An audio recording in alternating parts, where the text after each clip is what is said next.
जो विदेशी मुद्रा खर्च होती है पेट्रोल डीजल बचाकर हमें वो मुद्रा भी बचानी है।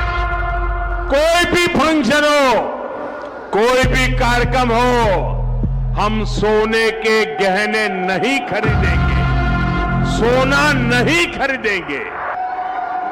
विदेशी मुद्रा बचाने के लिए हमारी देशभक्ति हमें चुनौती दे रही है। सरकार का काम अर्थव्यवस्था संभालना है, लोगों को सुविधा देना है, समाज को बांटने का काम नहीं। पेट्रोल का दिक्कत है, डीजल का दिक्कत, अब कहाँ रहेंगे नहीं, ये बड़ी दिक्कत है। उनकी रैलियों में लाखों की भीड़ इकट्ठा करने के लिए डीजल पेट्रोल बहाया जाए।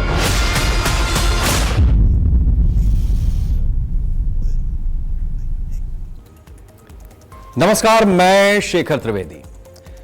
प्रधानमंत्री नरेंद्र मोदी दक्षिण भारत से तेलंगाना की राजधानी हैदराबाद से देशवासियों को एक बहुत बड़ी अपील करते हैं। देश की जनता से संकट के समय देश का साथ देने की अपील। 2 महीने से मिडिल ईस्ट में ईरान के साथ अमेरिका इजराइल युद्ध के कारण जो अस्थिरता पैदा हुई, उसने देश की अर्थव्यवस्था पर असर डालना शुरू कर दिया। असर पहले दिन से पड़ रहा था, अब ज्यादा पड़ रहा है। देश का विदेशी मुद्रा भंडार पर्याप्त मात्रा में बचा रहे और अत्यधिक संकट के समय उसे तेल और गैस खरीदने पर इस्तेमाल किया जा सके, इसे लेकर प्रधानमंत्री मोदी ने देश के लोगों से कुछ अपील की है, जिसका पालन करने से देश का विदेशी मुद्रा भंडार बचा रह सकता है और बढ़ भी सकता है। महंगाई का संकट सामना करने की जो स्थिति बनी हुई है, महंगाई का जो संकट है, उसमें भी कुछ गनीमत मिलेगी, रियायत मिलेगी। लोगों से अपील की गई है कि उन चीजों को कम से कम इस्तेमाल किया जाए जिनका विदेशों से आयात करना पड़ता है, क्योंकि विदेशों से आयात होने वाले सामान पर अगर निर्भरता ज्यादा रहेगी और उसके लिए विदेशी मुद्रा भंडार खाली होता रहेगा तो देश बड़े संकट की ओर चला जाएगा। इसलिए प्रधानमंत्री मोदी ने देश की जनता से आने वाले संकट को टालने के लिए बेहद भावुक अपील की है। प्रधानमंत्री मोदी ने लोगों को कोविड के समय की याद दिलाते हुए कहा कि हम फिर से उन तरीकों को अपना सकते हैं जिन्हें हम कोविड-19 के समय पे पालन कर रहे थे। ऐसा करने से अपना समय, ऊर्जा दोनों बचेगा और संकट के समय इन चीजों का बेहतर इस्तेमाल हो पाएगा। लोगों से 1 साल तक सोना न खरीदने की अपील की गई है। बगैर किसी खास वजह के विदेश यात्रा से भी बचने को कहा गया है। लोगों और कंपनियों से वर्क फ्रॉम होम को बढ़ावा देने की अपील की गई है। वर्चुअल मीटिंग को बढ़ावा देने के लिए कहा गया है। ईंधन की खपत को कम करने और शहरों में मेट्रो को ज्यादा से ज्यादा इस्तेमाल करने के लिए भी अपील की गई है। इसके साथ ही लोगों से डीजल पेट्रोल वाले वाहन के बजाय इलेक्ट्रिक वाहनों का इस्तेमाल करने की भी अपील की गई है। इसमें सबसे खास बात यह है कि 1 साल तक सोना न खरीदा जाए। दरअसल जितना ज्यादा लोग सोना खरीदेंगे उतना ज्यादा डिमांड बढ़ेगी और सप्लाई को पूरा करने के लिए सोने को विदेश से आयात करना ही पड़ता है। ज्यादातर सोना विदेशों से ही आयात होता है और उस पर विदेशी मुद्रा भंडार का एक बहुत बड़ा हिस्सा खर्च भी होता है। एक रिपोर्ट के मुताबिक सोना आयात करने पर सरकार को हर साल करीब 72 से 100 बिलियन डॉलर तक खर्च करने होते हैं। सरकार की कोशिश है कि अगर लोग 1 साल तक सोना ना खरीदे तो इतनी बड़ी मुद्रा किसी दूसरे मद में इस्तेमाल की जा सकती है और इससे विदेशी मुद्रा के भंडार पर जो बोझ पड़ता है वो कम हो जाएगा। ऐसी परिस्थितियां मिडिल ईस्ट में चल रहे युद्ध के कारण पैदा हुई हैं। ईरान के साथ अमेरिका और इजराइल के टकराव को 2 महीने से ज्यादा का वक्त बीत चुका है। कई बार युद्ध समाप्ति को लेकर प्रयास हुए लेकिन सफलता नहीं मिल पाई। शांति प्रस्ताव तैयार हुए लेकिन वो भी पास नहीं हो पाए।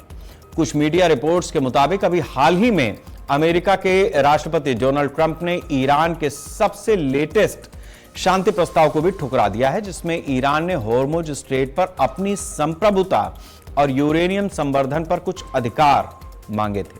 नए शांति प्रस्ताव के खारिज होने के बाद कच्चे तेल की कीमतें $105 प्रति बैरल के पार पहुंच गई हैं, जिससे दुनिया के कई देशों में महंगाई और ऊर्जा का संकट बढ़ रहा है और इसे लेकर लोग चिंतित हैं। भारत को अपनी जरूरत का करीब 88% कच्चा तेल विदेश से ही आयात करना है। अगर मिडिल ईस्ट में युद्ध चलता रहा और आगे खींचता रहा तो आने वाले समय में अभी से अगर सावधान ना हुआ गया तो फिर खतरा बढ़ जाएगा। और शायद यही वजह है कि प्रधानमंत्री मोदी ने लोगों से विदेशी मुद्रा भंडार बचाने की अपील की है।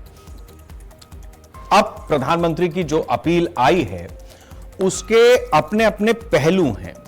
सरकार या प्रधानमंत्री अपनी तरफ से कोई अपील जब देश से करते हैं तो उसमें एक बड़ा पैमाना होता है कि भाई राष्ट्र किस दिशा में जा रहा है, आगे चल करके हमें किस तरीके की समस्या उठानी है, उन समस्याओं से अगर बचना है तो उसमें देश का आम नागरिक क्या योगदान कर सकता है। दूसरी तरफ अब राजनीति के लिहाज से अगर देखें तो यही बात जब विपक्ष के कान में पड़ती है तो विपक्ष अपनी तरह से सामने आता है और बताता है कि नहीं, सरकार इस देश को चला नहीं पा रही है, सरकार का मैनेजमेंट अच्छा नहीं है, सरकार ने कच्चे तेल के आयात के लिए या जिस तरीके का संकट था उसके लिए पहले से बंदोबस्त नहीं किया।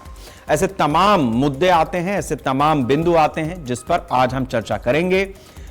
लेकिन उससे पहले जो दिन भर में महत्वपूर्ण बयान रहे उसे सुन लेते हैं।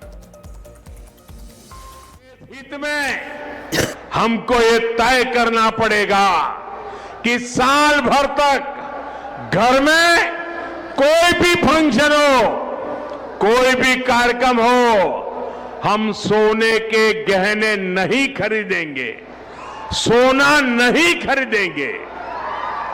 विदेशी मुद्रा बचाने के लिए हमारी देशभक्ति हमें चुनौती दे रही है और हमें इस चुनौती को स्वीकार करते हुए विदेशी मुद्रा को बचाना होगा। Work from home, online conferences, virtual meetings, इनको हमें फिर से प्राथमिकता देनी है। पेट्रोल डीजल इतना ज्यादा महंगा हो गया है, पहले से कई गुना ज्यादा कीमतें बढ़ गई है, तो हम सबका दायित्व है कि पेट्रोल डीजल की खरीद पर जो विदेशी मुद्रा खर्च होती है, पेट्रोल डीजल बचाकर हमें वो मुद्रा भी बचानी है। आप खुद स्वीकार कर रहे हैं। और चुनाव के पहले राहुल जी ने कहा था कि देश आर्थिक संकट में फंसने जा रहा है, तेल की कीमतें बढ़ने वाली है, तो पूरे मंत्रिमंडल को इसका खंडन करने के लिए आपने लगा दिया था। सारे मंत्री लगे हुए थे, कह रहे थे। अब उन मंत्रियों से पूछना चाहता हूं, आप जो वक्तव्य दिए थे चुनाव के पहले, उसमें आप कायम हैं? आप तो कह रहे थे विपक्ष अफवाह फैला रहा है। पहले तो प्रधानमंत्री ने कहा कि हमारे पास साल भर का है, हमें कोई दिक्कत नहीं है, ना गैस का दिक्कत है, ना पेट्रोल का दिक्कत है, ना डीजल का दिक्कत है। अब कह रहे हैं कि नहीं ये दिक्कत है, तो ये लोग दोहरी बातें करते हैं। पहले तो कहते हैं सब ठीक है, बाद में कहते हैं इसमें कमजोरी और समाज सहायता करो। आपको डीजल पेट्रोल गैस का इस्तेमाल कम से कम करना पड़ेगा, लेकिन प्रधानमंत्री करेंगे। उनकी रैलियों में लाखों की भीड़ इकट्ठा करने के लिए खूब डीजल पेट्रोल बहाया जाएगा, रोड शो करेंगे, उस पर प्रतिबंध नहीं लगेगा, उस पर रोक नहीं लगेगा। प्रधानमंत्री जी आपसे शुरुआत कीजिए ना। जब आपको पहलकदमी लेनी थी तो आप चुनाव में व्यस्त, माफ कीजिएगा, हकीकत कभी कभी आईना दिखाना बेहद आवश्यक। यह आज की परिस्थिति नहीं है। 2.5 महीने पश्चात जब आप चुनाव से निवृत्त हो गए, हजारों करोड़ फूंक दिए गए चुनाव में, किसने फूके क्या फूके इस पर बात अलग से करूंगा, और कैसे फूके गए। अभी बीते 1 हफ्ते में हर अखबार में देश में जैकेट एडवर्टीजमेंट आ रहा है, फुल 2-2 पेज का। किसके पैसे से आ रहा?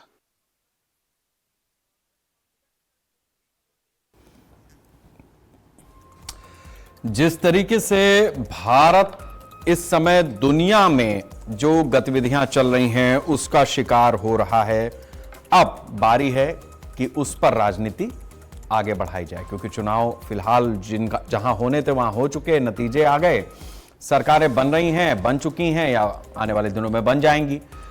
अब 6, 8, 10 महीने हैं, उसके बाद एक चुनाव की फिर प्रक्रिया शुरू होगी जो अगले साल होने हैं। तो उस लिहाज से ये एक ऐसा मौका है जब देश को वापस संगठित करना होगा और अपने जो आने पाई के हिसाब हैं उसको थोड़ा सा मजबूत करना होगा। यहां तक की बात ठीक है। अब इससे आगे कारोबार पर क्या असर पड़ेगा, बाजार पर क्या असर पड़ेगा, हमारे लोगों पर क्या असर पड़ेगा और देश की जनता से जो प्रधानमंत्री ने अपील की है उसका डायरेक्ट इनडायरेक्ट कितना हम रोजाना में इस्तेमाल कर रहे हैं, जिन चीजों को लेकर के अपील की गई है, ऐसे सारे विषयों पर हम चर्चा करेंगे। सर्वेश त्रिपाठी जी हैं हमारे साथ, समाजवादी पार्टी के प्रवक्ता हैं। संजय सिंह जी हैं हमारे साथ, भारतीय जनता पार्टी के प्रवक्ता हैं। राज शर्मा जी हैं हमारे साथ, कांग्रेस के प्रवक्ता हैं। एमके अग्रवाल जी हैं, अर्थशास्त्री हैं। आदेश जैन जी हैं हमारे साथ, वरिष्ठ उपाध्यक्ष हैं सराफा एसोसिएशन के। आप सभी लोगों का बहुत बहुत स्वागत है। आदेश जी, चूंकि शुरुआत आज की चर्चा की हम आपसे ही कर लेते हैं, सोने को लेकर के और प्रधानमंत्री का बयान जिस तरीके से आया उसके बाद ऐसा कहा जा रहा है कि सबसे ज्यादा बुलियन कारोबारी ही परेशान हैं। आज उन्होंने अपनी एक बंदी, सांकेतिक बंदी भी रखी, तो कितना असर पड़ेगा और कैसे देख रहे हैं इस चीज को आप? बहुत बहुत धन्यवाद शेखर भाई। मेरा अपना मानना है कि यशस्वी प्रधानमंत्री माननीय मोदी जी यदि किसी चीज का आह्वान करते हैं, उनके खाली मात्र गमछा लहरा देने से प्रदेश की दिशा और दशा बदल जाती है। उनके मात्र झालमुड़ी खा लेने से जिस प्रदेश में इतना असर पड़ जाता है, तो उनके मात्र कह देने से घरों में थालियां बजने लगती हैं, तो कहीं ना कहीं उनके इस वक्तव्य का लोगों पर असर जरूर पड़ेगा। लेकिन मेरी पीड़ा भी है इसके साथ। आज हमारे यहाँ करीब 10 से 20 स्टाफ, हमारे कर्मचारी जो हमारे सहयोगी हैं, वो कार्य कर रहे हैं।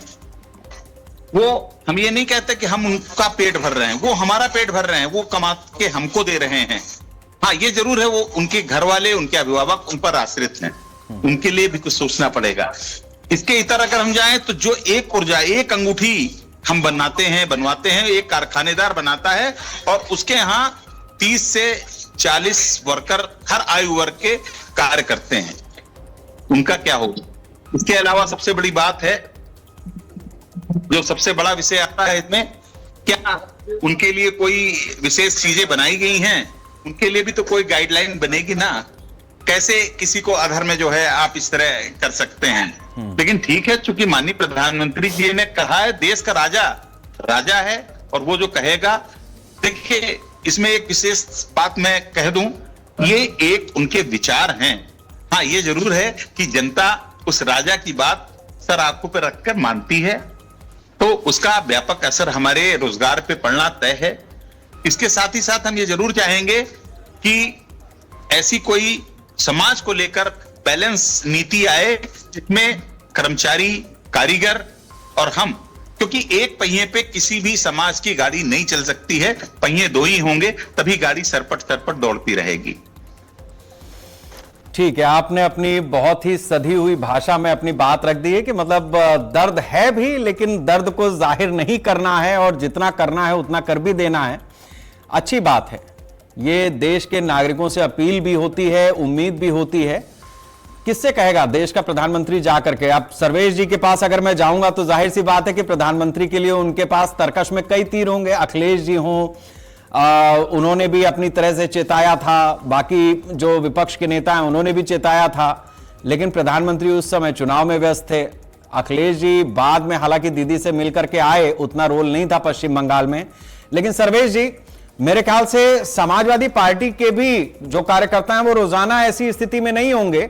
पेट्रोल में मान सकता हूं कि पेट्रोल डीजल रोज भरवाते होंगे, लेकिन रोज जा करके आदेश जैन जी या आदेश जैन जी जैसे किसी सराफा व्यापारी से रोजाना तो सोना चांदी नहीं खरीदते होंगे, या है ऐसी स्थिति सपा की?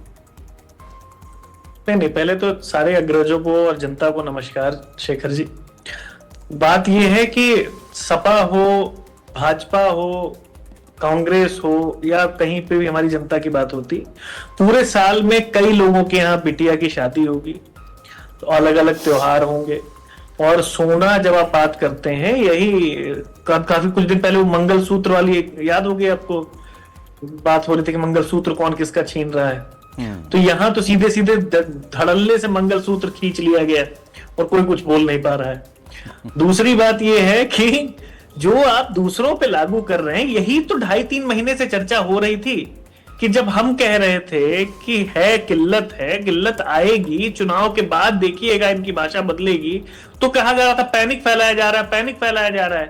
अब देश के प्रधानमंत्री, परम यशस्वी प्रधानमंत्री, और अभी हमारे बड़े जो है आदेश जी जैन साहब, उन्होंने बोला कि राजा, तो ये जो चक्रवर्ती सम्राट हैं, तो चक्रवर्ती सम्राट 2.5 महीने से मानने को तैयार नहीं था। इन्होंने खुद आके टीवी पे अगर बोल दिया, हालांकि इनका रिकॉर्ड है, जब ये टीवी पे आके बोलते हैं सबसे बड़ा पैनिक तब फैलता है।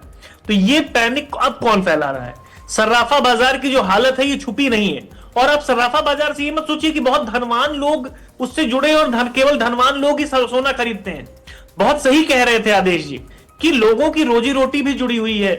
जब ऐसी बातों से मार्केट ठप से गिरता है ना, तो केवल बहुत अमीरों की बात नहीं हो रही है, बहुत गरीबों पे भी असर पड़ता है। और बाकी लोग, सोचिए जिसकी बिटिया की शादी होनी होगी वो सोच रहा होगा कि अरे मैं तो बड़ा भक्त था मोदी जी का, सोना खरीदूं कि नहीं खरीदूं।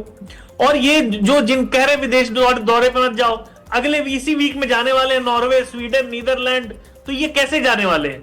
उस जहाज में क्या जो बायोगैस मोदी जी बनाते हैं वो भरा जाएगा, या जो ये लगातार बोलने के 2 घंटे बाद ये तुरंत 100 गाड़ियों का कारकेट लेके चले गए, तो उसमें बायोगैस ये बना के डाल रहे थे, या पानी चल रहा था, या जो हजारों करोड़ फूक दिए गए, तब वर्चुअली क्यों नहीं चुनाव प्रचार कर पाए भाजपा वाले? भाई तब भी वर्चुअली क्राइसिस तब भी था, शेखर जी आप भी जानते हैं इसको, क्राइसिस तब भी था, क्राइसिस अब भी है। हमें आत्मावलोकन करना पड़ेगा कि आप देश के प्रधानमंत्री हैं कि केवल एक पार्टी के हैं? आप केवल चुनाव लड़ने के लिए आप बने हैं? यही प्रधानमंत्री जी जब विपक्ष में होते थे तो आके अब हम ये कह रहे हैं विपक्ष इनका साथ दे, जब ये खड़े होते थे कहते थे डॉलर और रुपए, जब रुपया गिरता है डॉलर बढ़ता है तो भारतीय प्रधानमंत्री का कद गिरता है। अब कहां है इनका कद? ये लिलीपुट हो गए अब, क्योंकि डॉलर तो अभी भी बढ़ रहा है और रुपया एकदम पाताल की तरफ जा रहा है। तो ये हिपोक्रेसी जो है ना, ये एड्रेस करने की जरूरत है। लगातार झूठ बोलेंगे आप जो कहेंगे वो करेंगे नहीं। ये देश देखता है और देश समझता है, ये राजा है नहीं, ये चुने हुए लोकतंत्र के नेता हैं। Prime minister is first among equals, कोई अलग चीज लेके नहीं आते हैं ये, तो इनकी अकाउंटेबिलिटी भी है। अगर इस भाषण में ये एक रोड मैप भी बता देते कि how he is going to tackle this, अगर क्राइसिस है तो सरकार के पास क्या तरीका है जिससे ये टैकल करेंगे। Had it been doctor Manmohan Singh तो ये भी बताते कि वो क्या करने वाले हैं। Had it been doctor Manmohan Singh तो ये भी बता देते थे कि इन्फ्लेशन हमारी सरकार में कमी रह गई है, हम इसको ठीक करने की कोशिश कर रहे हैं, while he was the prime minister of the country. ठीक यहां इनको ना आता ना जाता, चुनाव चिन्ह छाता की जगह कमल हो गया है। चलिए ठीक है, आपने अपनी बात बहुत पुख्ता तरीके से रखी है और वो सब कुछ आपने बहुत ही सधे हुए विशेषणों के साथ में रख दिया जो था। ये अच्छी चीज है, भाषा संयमित रहेगी तो सब चीजें बेहतर चलेंगी, चर्चा कहीं झगड़े में नहीं फंसेगी। राज शर्मा जी हमारे साथ में हैं, कांग्रेस के प्रवक्ता हैं, बहुत दिनों के बाद आप जुड़े हैं। राज जी, इसमें तो कोई दो राय नहीं है कि भाई सोना तो रोजाना आजकल कांग्रेस की भी खरीदने वाली स्थिति नहीं रह गई होगी। दूसरा, जो फॉरेन रिजर्व की बात है, जो चीज हमारे देश में बनती नहीं, होती नहीं, उसको विदेश से ही मंगाना पड़ता है। प्रधानमंत्री की ये जो बात है कि भाई विदेश से हमें तेल भी मंगाना है, सोना भी मंगाना है, थोड़ा सा अंदर कंट्रोल कर लेंगे तो बेहतर रहेगा। कितना कांग्रेस इस बात से इत्तेफाक रखती है कि नहीं ये बात ठीक है, या आपको लगता है कि 2 महीने पहले मान ली होती, आपके नेता जब कह रहे थे तब ठीक थी? देखिए, मैं बताऊं शेखर भाई, सबसे पहली बात तो मैं एक जवाब पहले आदेश भाई का देना चाहूंगा, क्षमा के संग चाहूंगा। आदेश भाई व्यापारी हैं, बस मैं इतना चाहूंगा कि प्रधानमंत्री को राजा कह के संबोधित ना करे, क्योंकि भगवान की दुआ से मुझे नागरिकता मिली हुई है, मैं प्रजा किसी की नहीं हूं। ये तो मेरा सबसे पहले आपत्ति थी कि वो राजा इज नॉट अ किंग, हम लोग एक नागरिक हैं आदेश, और आपकी मजबूरी हो सकती है आदेश भाई, आपको छूट है, आप कुछ भी कर सकते हैं, मैं समझता हूं इन बातों को। चलिए अब आ जाइए, हमारा कोई, देखिए पहली बात तो बता दूं सोने की, सोना कोई हमारी शौक की चीज नहीं है, ये संस्कृति की चीज है। महिलाओं के लिए ये एक मान का वो है। सोना हम अपने बच्चे की शादी करते हैं, लड़कियों के लिए लोग सोना देते हैं, और सोना इसलिए दिया जाता है कि कभी कमी बेसी हो तो काम आवे। प्रधानमंत्री जी ने कह दिया, जैसा कि आदेश भाई आपने भी कहा, उन्होंने कहा सोना मत खरीदो। मैं कह रहा कोई आपत्ति नहीं है, मैं भी उन्हें अभिभावक कहता हूं, काश जब विपक्ष चीख चीख के कह रहा था कि ऐसी पैनिक तो छोड़ो, क्रोनिक होने वाली ये चीजें, तब उन्होंने क्या कहा था? सारे मंत्री छोड़ दिए, नहीं नहीं नहीं नहीं नहीं नहीं, पैनिक फैला रहे हैं, मैंने 3500 रुपए का सिलेंडर लिया, का ये प्रवक्ता तो पैनिक फैला रहे हैं। बात यहां पे ये दर्द होती है। अभी विपक्ष के नेता माननीय राहुल गांधी जी ने भी कहा कि सदन में एक दिन की बहस रख लेते, बात करते और सब पार्टियां एक मत होती, फिर आगे चलते। अब प्रधानमंत्री जी आए का खाना छोड़ दो, मगर याद रखिए पूर्व के प्रधानमंत्री अगर कहते थे एक दिन पेट खाली रखो तो वो 2 टाइम नहीं खाना खाते थे। अगर वो कहते थे अनाज ज्यादा बो तो अपने लॉन अपने पीछे खेती करते थे। प्रधानमंत्री जी अब बताइए 20 से लगभग चीफ मिनिस्टर वेस्ट बंगाल गए, 6 उप मुख्यमंत्री गए, 65-70 मंत्री चले गए। ये पैसा कहां से बर्बाद हो रहा था? आप ठीक है, मैं नहीं कहता प्रधानमंत्री है, प्रधान की सुरक्षा में BMW, CW, EW कारें चलनी चाहिए, लेकिन मैं कह रहा थोड़ा काफिला घटा दो, सादा खादी पहनने लगो, चश्मा हमारा इंडियन ले लो, घड़ी इंडियन ले लो।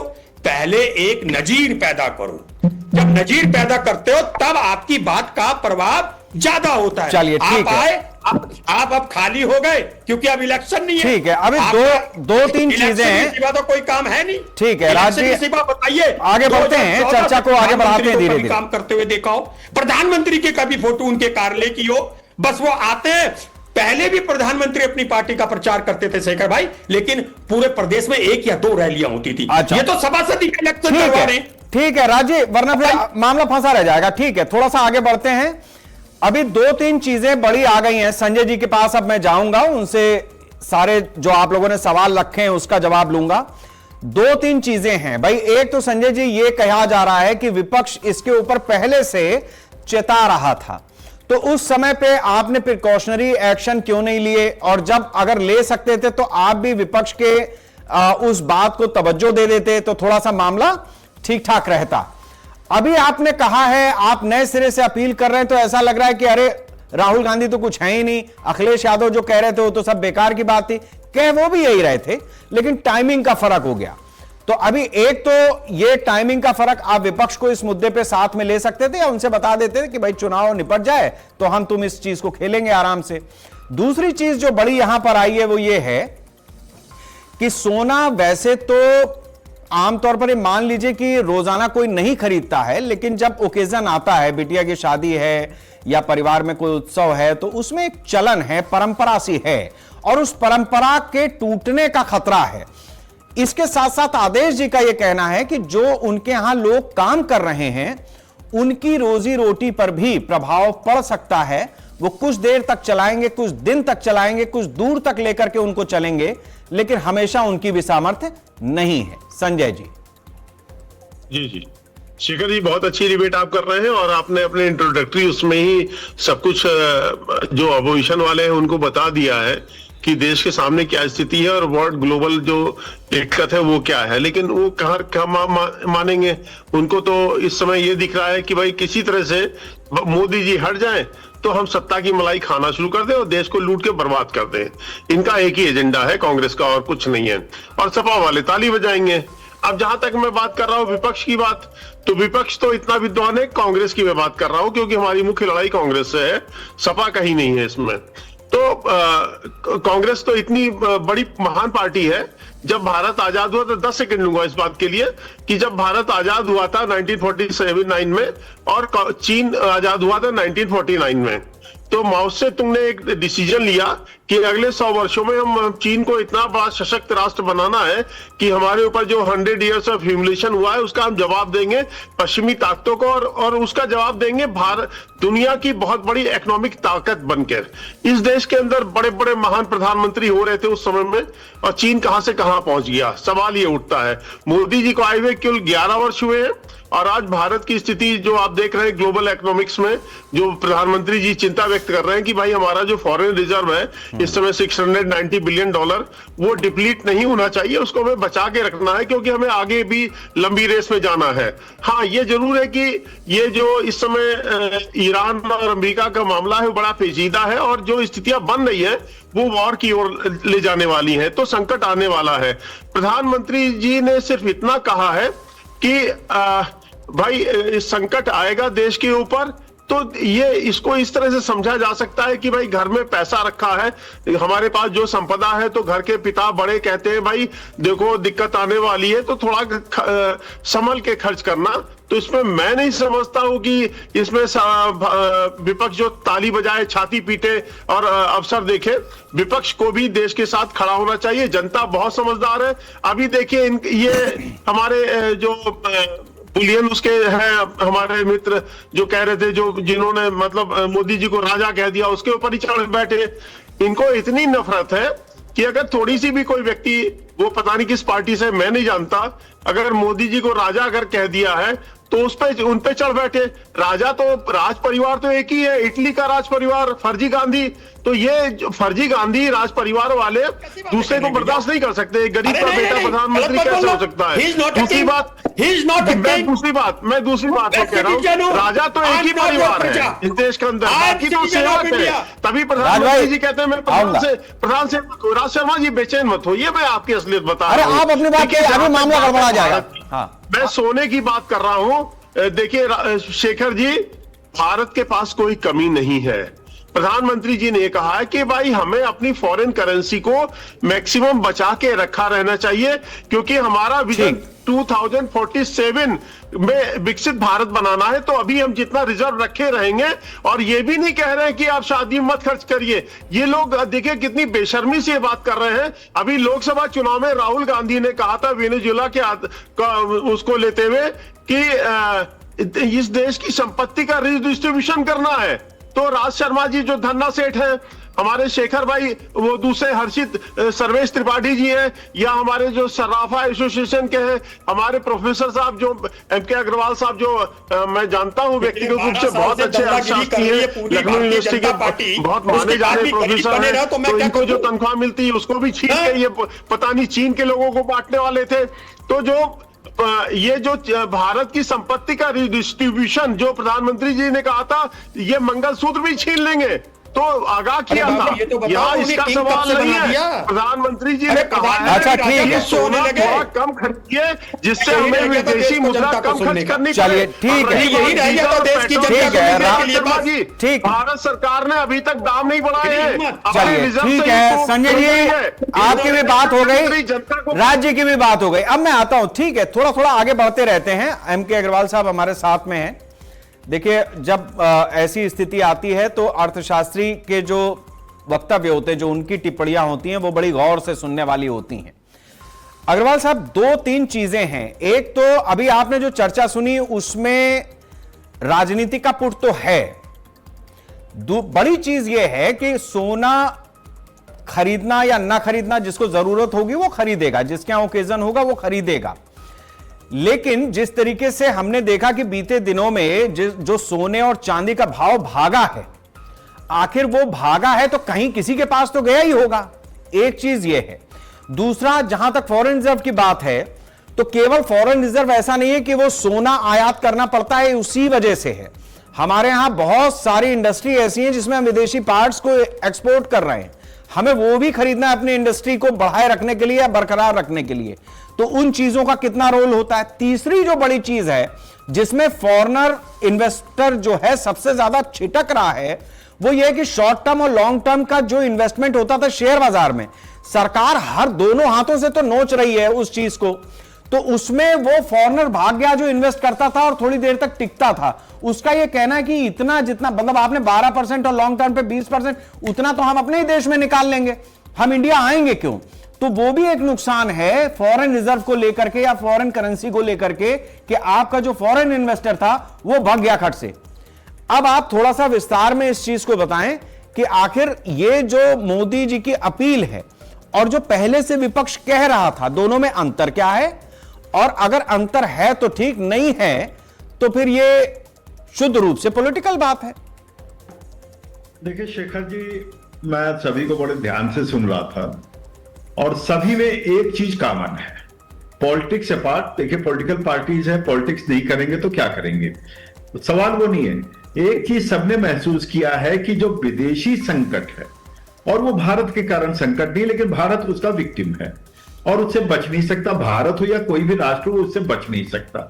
और विदेशी संकट क्या है कि जिस प्रकार से यूएस और ईरान की लड़ाई है, पहले यूक्रेन और रूस की थी, वो लड़ाई का रूप बड़ा व्यापक हो रहा है। देखने को दो कंट्री का लग रहा है, लेकिन पूरा मिडिल ईस्ट और पूरा विश्व उसकी चपेट में आ चुका है।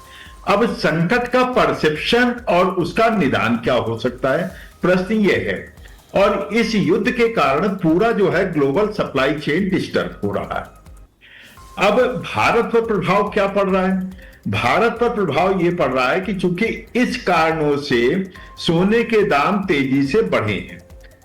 अगर आप देखेंगे तो जितना सोना खरीदा गया है, इसमें काफी हिस्सा सरकार ने खरीदा है। वो ठीक किया है, क्योंकि हमारे रिजर्व्स मजबूत रहेंगे, डॉलर की क्रेडिबिलिटी बहुत ज्यादा चैलेंज होने वाली है। आप देखेंगे साल 2 साल में हो सकता है डॉलर का भाव जो आज दिख रहा है इसका आधा भी ना रहे, जो जिस प्रकार की परिस्थिति बन रही है। तो इसलिए सरकार ने सोने में निवेश कर रखा, और जो सोना हमारा दूसरी कंट्रीज में था, जैसे सरकारें पहले रखी थी, उसको भारत में लाया जा रहा है। और भारत में भी बहुतायत लोग अपने व्यक्तिगत उपयोग में न करके उसका उपयोग कर रहे थे निवेश के रूप में। यह भी एक सत्य है। अब प्रश्न उठता है कि इसका निदान क्या होना चाहिए। पहली चीज, ये भारत के द्वारा क्रिएट किया हुआ संकट नहीं है, लेकिन भारत को इस संकट से बचना होगा। हम पहले दिन ही इस तरह की नीति क्यों नहीं लगाते? क्योंकि उस समय खुद ट्रंप कह रहे थे, ईरान कह रहा था या इशारा दे रहा था कि हमारा यह युद्ध कुछ दिनों का है। शुरू में 5-7 दिन आया, 10-11 दिन आया, तो उतना भारत की क्षमता है। महीना, 2 महीना, 2.5 महीना, 3 महीना की क्षमता है। लेकिन जिस प्रकार से पिछले 1 महीने से युद्ध खिंचता जा रहा है और उसका समाधान होते नहीं दिख रहा है, तो अब संकट की विभीषिका बढ़ती चली जा रही है। अब दूसरी तरफ आते हैं, सवाल ये उठता है कि उसका निदान क्या हो। निदान उन क्षेत्रों में ढूंढा जाता है जिससे जनता पर, आम जनता पर उसका असर कम से कम हो। और सबसे बड़ी चीज यहां पर जो प्रधानमंत्री जी ने कहा है, कोई राशनिंग नहीं की है, कोई इसमें जो है तो ये नहीं, कोटा राज नहीं फिक्स किया जैसे सीमेंट शक्कर पर पहले हुआ करता था, कपड़े पर हुआ करता था, उस तरह की चीज नहीं है। यह जन सहयोग की बात की गई है। अच्छा, इत्तेफाक है कि प्रधानमंत्री जी की बात लोग गंभीरता से लेते हैं। आप देखिए, लिंग अनुपात बढ़ा, जनता के सहयोग से बढ़ा। आप देखते स्वच्छता मिशन बढ़ा, जनता के सहयोग से बढ़ा। जहां तक सोने के लेकर के बात है, इस प्रकार की बात 2013 में तत्कालीन सरकार के वित्त मंत्री ने भी कही थी, लेकिन उनका जनता में उतना अपील था या नहीं था मुझे नहीं पता। तो सबसे बड़ी चीज जनता के सहयोग से है। इंपोर्ट को मना नहीं किया गया है, ना उसके ऊपर कोई टैरिफ लगाया गया है। अब खाली सोने तक हम सीमित ना रहें। अब आप आते हैं इस पर, पेट्रोलियम प्रोडक्ट्स पर और फॉरेन प्रोडक्ट पर आते हैं। पेट्रोलियम प्रोडक्ट में काफी हद तक हमने कई चीजों में अपने को डाइवर्सिफाई किया है और इसकी प्रक्रिया को और तीव्र कर रहे हैं। हम इधर भी तो आए हैं, क्योंकि हमें लॉन्ग रन में ये प्रक्रिया जो हमारी फॉसिल फ्यूल है, इसका सब्स्टिट्यूट ढूंढना अब शुरू किया। इसके पहले हम लोगों ने बहुत ध्यान नहीं दिया था। अब चाहे सोलर एनर्जी के फॉर्म में हो, चाहे इलेक्ट्रिक व्हीकल के रूप में हो, या आप इथेनॉल मिक्सिंग के रूप में हो, वो सारी प्रक्रिया हम लोग कर रहे हैं। तो उसका प्रभाव क्या होगा कि हमारा इंपोर्ट कम होगा, और जिस प्रकार से क्रूड के दाम डबल हो गए 2.5 महीने में, हमें उस पर भी ध्यान देना होगा। क्योंकि डॉलर इस समय तो मजबूत है ही है, ये तो स्वीकार करना होगा। और अगर हम इसी प्रकार से डॉलर उतने ही आयात के लिए ज्यादा देंगे तो हमारा फॉरेन रिजर्व कमजोर होता है, और हमको अपनी पूरी अर्थव्यवस्था की चिंता करनी है।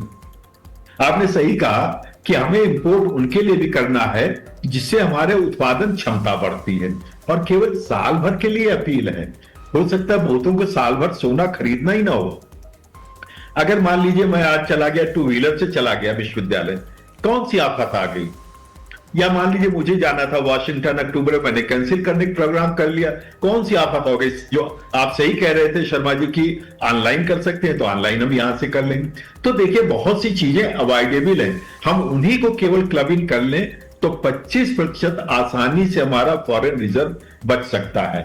उसका हम उपयोग कर सकते हैं अन्य क्षेत्रों में, जिससे हमारी उत्पादन। ठीक है अग्रवाल साहब, जो आपसे हमारी बातचीत हुई उसके आधार पर मुझे यह समझ में आ रहा है मोटा मोटा कि होता क्या है कि जब दुनिया में कोई पैनिक फैलता है या ऐसी स्थिति बनती है तो उस समय पर सोना एक ऐसा प्रोडक्ट है जिसमें सबसे ज्यादा निवेश लोग करने लगते हैं कि अगर हमें भागना पड़ा तो हम पोटली बना करके और भाग लेंगे। लेकिन ऐसा हुआ नहीं पाता है। हमारे हिंदुस्तान के तो 2 टुकड़े जब हुए तो बहुत सारे लोग इस चक्कर में थे कि कुछ बांध बूंद के ले जाएंगे, ले वे कुछ नहीं गए। और बाकी अगर मान लीजिए सामान्य रूप से भी आप इस धरती से जाते हैं तो भी आप कुछ ले लिवा के जाते नहीं हैं। तो ये एक मोह माया वाली बात है। अब मैं जैन साहब के पास आता हूं, लेकिन मोह माया को हम छोड़ नहीं सकते, हमारा रमना इसी में है। तो जैन साहब, ये जो एक दिलचस्प चीज है, मेरे ख्याल से शायद इस जगह पर हमको थोड़ा सा बिल्कुल क्लासिफाइड करना होगा कि जैसे अभी दुनिया में संकट आया, हो सकता है कि लड़ाई वड़ाई ज्यादा बढ़ जाए तो थोड़ा सा भारत के ऊपर भी, मतलब हमारे पड़ोसी तो जो है वो कब जागे कब बम फेंक दे कुछ पता है नहीं, वैसे भी अंदर का ही आदमी फट जाता है यहां पे। तो ये स्थिति जो है थोड़ी सी खतरनाक तो है। दुनिया इस समय खतरनाक दौर से गुजर रही है।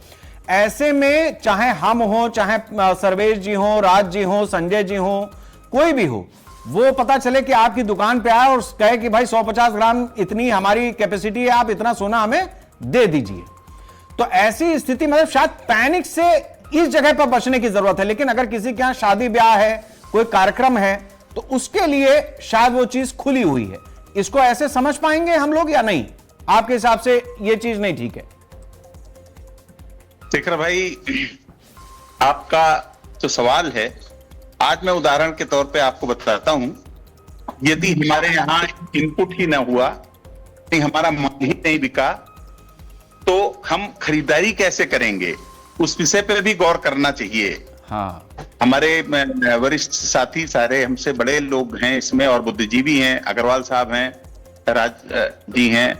आप लोगों का दृष्टिकोण जो भी है, मेरा एक बहुत छोटा सा मानना है, बैलेंस, दोनों पहियों का समानांतर चलना जरूरी है। यदि हमारे यहाँ आप केवल बिक्री पर रोक लगा रहे हैं, लगा नहीं रहे हैं, अभी उन्होंने केवल एक सुझाव दिया है, उसको इंप्लीमेंट नहीं किया है, ना कोई सर्कुलर है, ना कोई ऑर्डिनेंस जारी किया है, उन्होंने अपने विचार रखे हैं। लेकिन आज विषय पर ये नहीं है, मान लीजिए इसको कल लागू कर दिया, उस विषय में हमारे सराफा बंधु चिंता जरूर कर रहे हैं।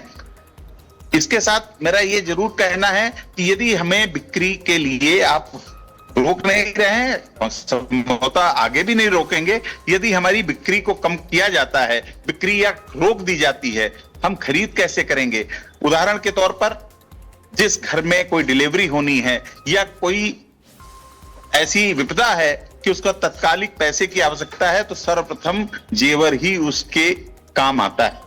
वो हमारे पास जेवर लाता है, उसको बेचता है और बेच के अपना इलाज, अपनी दवा, डिलीवरी अपने यहाँ पत्नी की या बहन की जिसकी भी है वो कराता है। तो उस पर भी ध्यान देना होगा।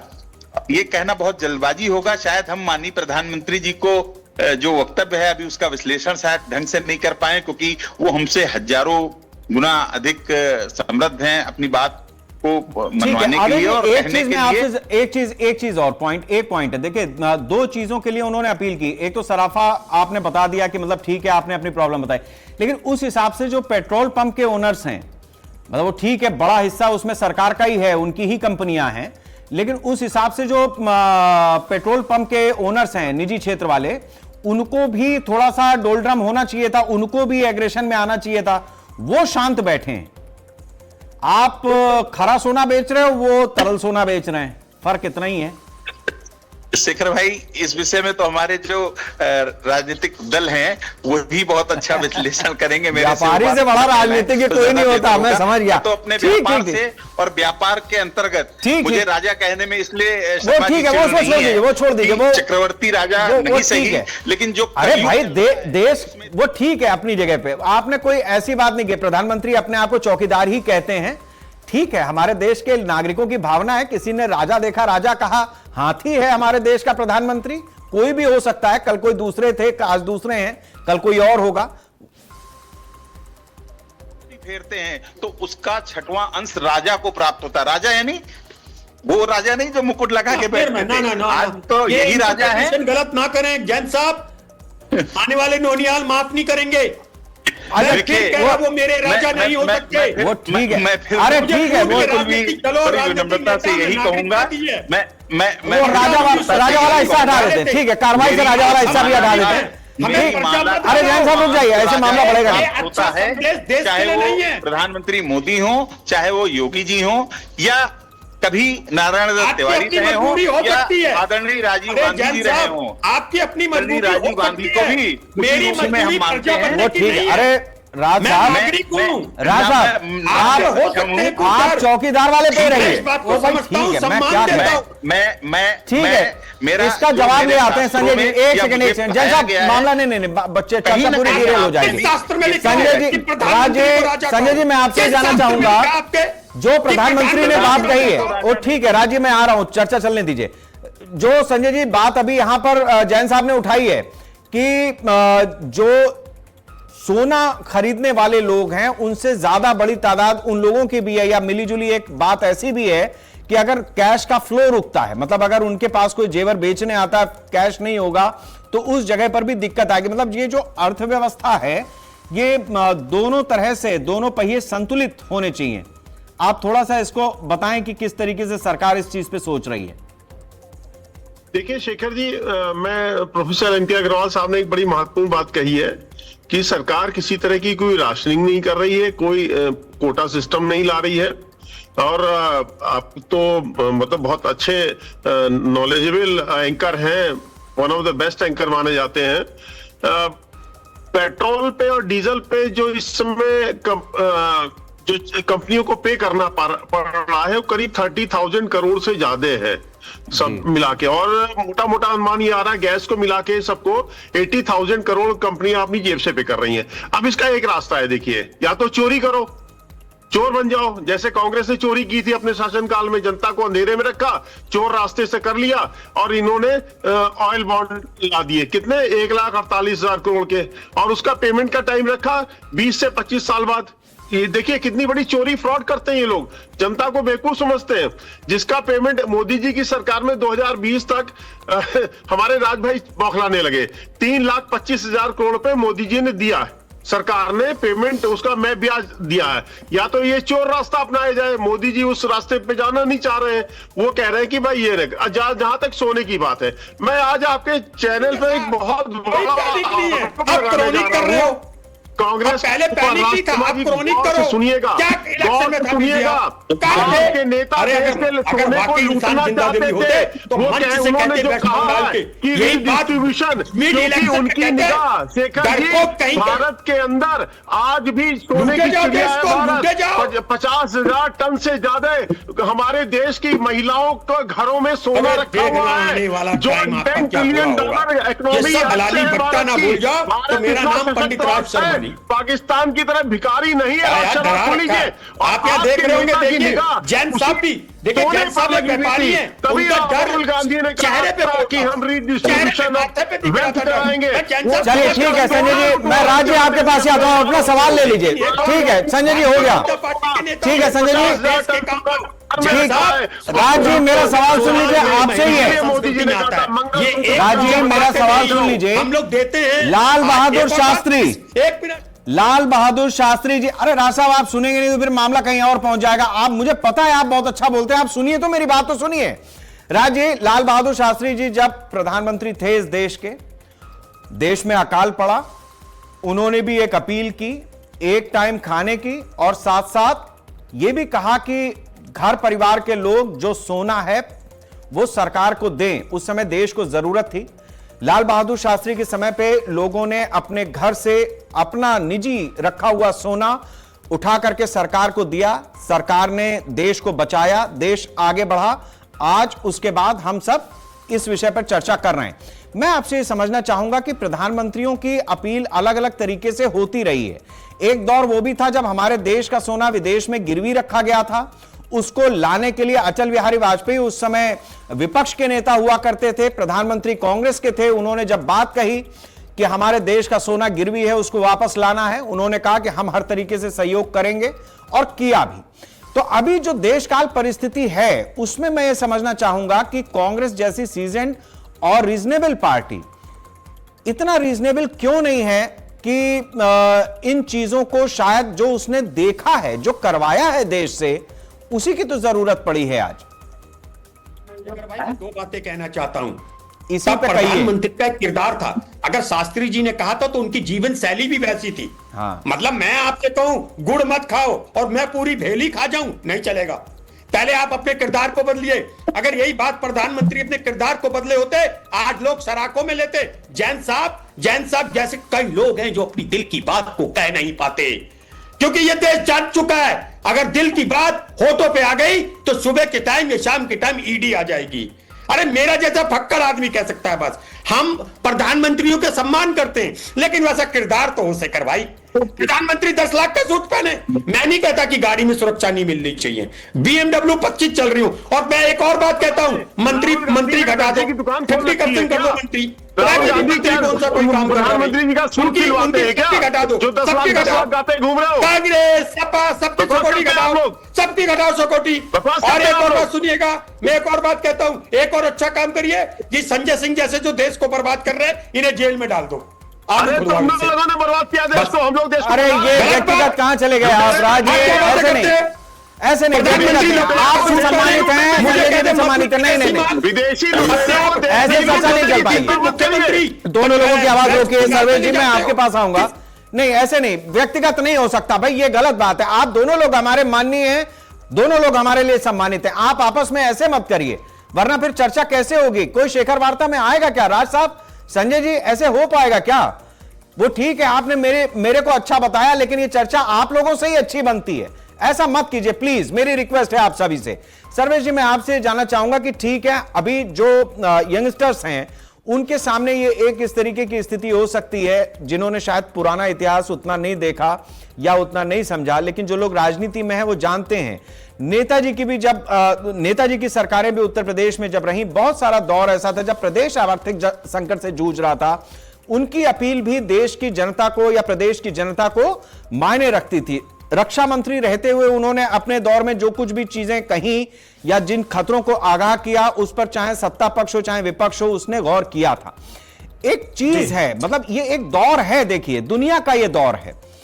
हम लोग आपस में एक दूसरे को भला बुरा कह सकते हैं, विपक्ष भी चाहता है, जो राजनीति कर रहा है वो सत्ता में ही आना चाहता है, वो ठीक है। लेकिन जो क्राइसिस है, अगर हम कुछ उस पर सार्थक बात कर पाए, क्योंकि केवल भारत नहीं, हमारे जो अड़ोस पड़ोस के देश हैं वो हमसे ज्यादा परेशान है। और सिर्फ इतना ही नहीं, जो हम कच्चा तेल लेकर के आ रहे हैं, हमारे देश की रिफाइनरीज उनको प्योरीफाई करके, और श्रीलंका हुआ, मालदीव हुआ, मतलब अलग अलग देशों में हम उनको महंगे दाम पर बेच रहे हैं। हम खुद खरीद रहे हैं, बना रहे हैं, प्योरीफाई कर रहे हैं और महंगा करके दे रहे हैं। तो यह बात तो सही है कि क्राइसिस है, तो हर बच्चे को अपने अपने हिस्से की जिम्मेदारी शायद लेनी पड़ेगी। बच्चे से मेरा मतलब है राजनीतिक दल से। बिल्कुल बिल्कुल एकदम सही कह रहे हैं आप शेखर जी, बिल्कुल सही कह रहे हैं। बस ये समझना पड़ेगा, a person seeking equity must come with clean hands. अगर हम बातें ये करें कि आपको ये समझना पड़ेगा कि ये बात आपको 2.5 महीने पहले शुरू करनी चाहिए थी, आपको एक सार्थक चर्चा करनी चाहिए थी, हम उसके लिए तैयार थे। अभी भी आप एक स्पेशल सेशन बुला लीजिए, हम चर्चा करते हैं। आप एक मीटिंग बुलाइए। ये आप टीवी पे आके पैनिक क्रिएट करने से पहले आपने ऑल पार्टी मीटिंग बुलाई होती, विपक्ष से सबसे मिलकर राय लेते कि भाई देखिए, विपक्ष के नेताओं ने पहले बोला था, राहुल गांधी जी ने भी बोला था, माननीय राष्ट्रीय अध्यक्ष अखिलेश यादव जी ने बोला, सबने बोला था कि ये क्राइसिस है, आपने तब माना नहीं। तभी आपको मीटिंग बुलानी चाहिए थी। चलिए, जो हो गया हो गया, अब बुलाइए, क्योंकि वो लोग आपसे अपेरेंटली ज्यादा समझदार थे, वो पहले प्रिडिक्ट कर पा रहे थे और सच बोल भी रहे थे, आप नहीं बोल रहे थे। आप जब झुटला रहे थे तब वो सच बोल रहे थे। अब उनको सबको बुलाइए और सब एक चर्चा करिए कि हम इस क्राइसिस से कैसे, क्योंकि ये जो बातें हैं ये रोड मैप नहीं है। हम बिल्कुल तैयार हैं, हमें इससे बाहर निकलना पड़ेगा एज अ टीम, लेकिन वो टीम हमारे देश की तरफ से खेलनी चाहिए, ऐसी नहीं खेलनी चाहिए जैसे संजय भैया बता रहे थे कि माओ से तुमने चाइना को बहुत आगे वो ले गया, हम बहुत पीछे ले गए। ये वाली बात अगर ठीक है, टीम भावना होनी चाहिए। चलिए, ये अच्छी चीज है, ये चीज निकल करके आई। अग्रवाल साहब, मैं आखिर में, विपक्ष के किसी नेता ने ये कहा होता तो जीने देते, हमें कहा जाता कोई बात नहीं, आप ही बड़प्पन दिखा दीजिए इस समय। मेरे पास समय ज्यादा नहीं रह गया है, मेरी भी मजबूरी हो जाती है। हम लोग रोज दूसरे दिन में और संजय भैया बैठते टीवी चैनल पे, ऐसा कुछ नहीं है। कोई बात नहीं, अरे ठीक है, मैं भी जानता हूं। अग्रवाल साहब, 2 चीजें हैं बहुत इंपॉर्टेंट, मेरे पास समय ज्यादा नहीं है, आप थोड़ा इसको कंसाइज वे में बता दीजिए। एक तो फॉरेन रिजर्व अगर जरूरत से ज्यादा अपने पास रह गया, और दुनिया की जो स्थिति है इसमें, जैसा आप ही ने कहा कि डॉलर किसी समय नीचे चला गया, तो वो एक अलग तरीके की स्थिति होगी। आपको ध्यान होगा जब अटल जी सरकार में थे 100 करोड़ का फॉरेन एक्स था, उन्होंने कहा था हमें बहुत संयमित होकर के इसको कैसे खर्च करना है या अंदर बाहर करना है ये देखना पड़ेगा। तो ये भी एक पूरी अर्थशास्त्र की एक नीति है। थोड़ा सा प्रकाश इस पे डाल दें क्योंकि हम बिल्कुल आखिरी हिस्से में हैं। फॉरेन रिजर्व नहीं होगा तो भी आफत है, और अगर ज्यादा बच गया और डॉलर उधर गिर गया, जो कि गिरने में मुश्किल है क्योंकि अमेरिका की इकोनॉमी बढ़ रही है। देखिए, अमेरिका की इकोनॉमी बहुत दिनों तक नहीं बढ़ पाएगी। शेखर जी लिख के ले लीजिए, आप ही से इसी चैनल पर चर्चा करेंगे 3 साल बाद। और जिस स्थिति में अमेरिका है, यही अमेरिका की सबसे बड़ी जो क्राइसिस है, उसी के कारण यही युद्ध भी है, ये ध्यान रखिएगा। बहुत बुरी स्थिति में अमेरिका की अर्थव्यवस्था है। आज के दिन डॉलर बढ़ रहा है तो इसके झटके मत रहिएगा। दूसरा, सोने का अनावश्यक आयात भारतीय अर्थव्यवस्था के लिए घातक हो सकता है, क्योंकि जिस प्रकार की आगे की रणनीति बनती है, अभी 2 कंट्रीज ने सोना बेचा है और हो सकता है आगे कई कंट्रीज बेचें। जिस प्रकार की स्थिति बन रही है, सोचिए उस समय हमारे निवेशकों का क्या होगा अगर वो स्थिति आती है। तो उसके लिए भी देखिए, प्रधानमंत्री जी जो कोई बात कहते हैं तो उसके पीछे का लॉजिक समझने की कोशिश करिए, एनालिसिस करने की बात समझिए कि कहीं अगर सोने का दाम गिर करके 1 लाख हो गया, क्या करिएगा? आम आदमी तो मर गया। तो उसकी तरफ भी सोचिए। फिर इसके अलावा सोने के अलावा भी है, उस पर राशनिंग नहीं है। ठीक है, आपके बूता है, आप खरीद लीजिए। और जैसा अभी कहा जैन साहब ने, जैन साहब, सोने की बिक्री पर, खरीद पर कोई रोक नहीं है। इस तरह की बात ना करें आप घरेलू कोई बेच रहा है, खरीद रहा है, आ रहा है, इसमें कोई रोक नहीं है। तो इस प्रकार की बात कतई ना करें चैनल पर, क्योंकि पब्लिक इससे दिग्भ्रमित होती है। दूसरा, जो उन्होंने स्वदेशीकरण की बात करी है, हमें उस पर एक्चुअली गौर करना चाहिए था। वर्क फ्रॉम होम की हमें बात करनी चाहिए थी। और जिस प्रकार से हम अपने एग्रीकल्चर को हमने पूरी तरह से केमिकल फर्टिलाइजर पर शिफ्ट कर दिया बिना सोचे समझे, हमें उस पर भी चिंता है। तो ये सारी चीजें आपको समावेशी रूप में सोचना पड़ेगा, तब इस देश का कल्याण होगा। हम विकसित भारत की तरफ बढ़ चुके। केवल सोने को लेकर के इतना ज्यादा, चलिए ठीक है। और संजय जी, मेरा आखिरी एक सवाल है, केवल हाँ या ना में आप उसका जवाब दे दें अगर, तो बड़ी मेहरबानी होगी। विपक्ष ये चाहता है कि हम देश के साथ में हैं, देश के साथ में चलना चाहते हैं, सरकार के साथ में चलना चाहते हैं, लेकिन वो टीम भावना से चले। तो बीजेपी ऐसा कैसे कर रही है कि विपक्ष को यह महसूस हो रहा है कि टीम नहीं बन पा रही है? बस इतना सा जवाब देखिए शेखर जी, नहीं शेखर जी, विपक्ष कब साथ खड़ा हो रहा सरकार के? सवाल तो ये है, कब टीम भावना दिखा रहा है? विपक्ष तो टांग खींचने पे लगा है ना। चलिए ठीक है, मेरे पास आज समय इतना ही था। बहुत बहुत शुक्रिया संजय जी, आपका भी, राज जी, सर्वेश जी आपका भी बहुत बहुत शुक्रिया, आदेश जी, एमके अग्रवाल जी आपका भी बहुत बहुत शुक्रिया। जिस तरीके के दौर में दुनिया फंसी हुई है, इसमें कोई दोहमत नहीं है कि अमेरिका अपनी तरफ से, अपनी तरह से दुनिया को खिलाने की कोशिश कर रहा है, लेकिन दुनिया खेलने की स्थिति में है नहीं। इस बात को समझना होगा। जो भारतीय राजनीति में इस समय यहां पर दिख रहा है कि टीम भावना नहीं है, बिल्कुल वही स्थिति दुनिया के हर देश में। अमेरिका यह चाहता है कि किसी तरीके से वो दुनिया भर पे अपनी अपनी तरह से वो कब्जा कर ले या उसके कहे में लोग आ जाएं, लेकिन अमेरिका भूल रहा है कि बहुत सारा पानी बह चुका है और अब जो लोग हैं वो नेशन प्राइड के ऊपर अपनी सरकारें चला रहे हैं। केवल भारत ही नहीं, वो चाइना हो सकता है, वो जर्मनी हो सकता है, वो ऑस्ट्रेलिया हो सकता है। इस तरीके की सरकारों का वहां पर गठन है जिसमें वो अपने राष्ट्र को, अपने राष्ट्रवाद को आगे रख करके, अपने कंट्री के इंटरेस्ट को आगे रख करके और तब डील कर रहे हैं।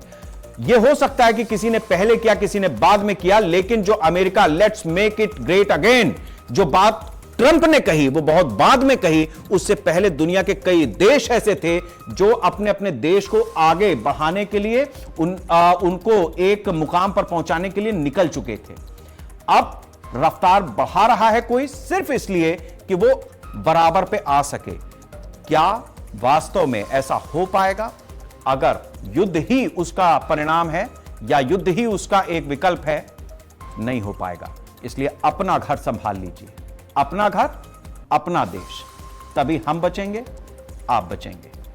नमस्कार। विदेशी मुद्रा खर्च होती है, पेट्रोल डीजल बचाकर हमें वो मुद्रा भी बचानी है। कोई भी फंक्शन हो, कोई भी कार्यक्रम हो, हम सोने के गहने नहीं खरीदेंगे, सोना नहीं खरीदेंगे। विदेशी मुद्रा बचाने के लिए हमारी देशभक्ति हमें चुनौती दे रही है। सरकार का काम अर्थव्यवस्था संभालना है, लोगों को सुविधा देना है, समाज को बांटने का काम नहीं।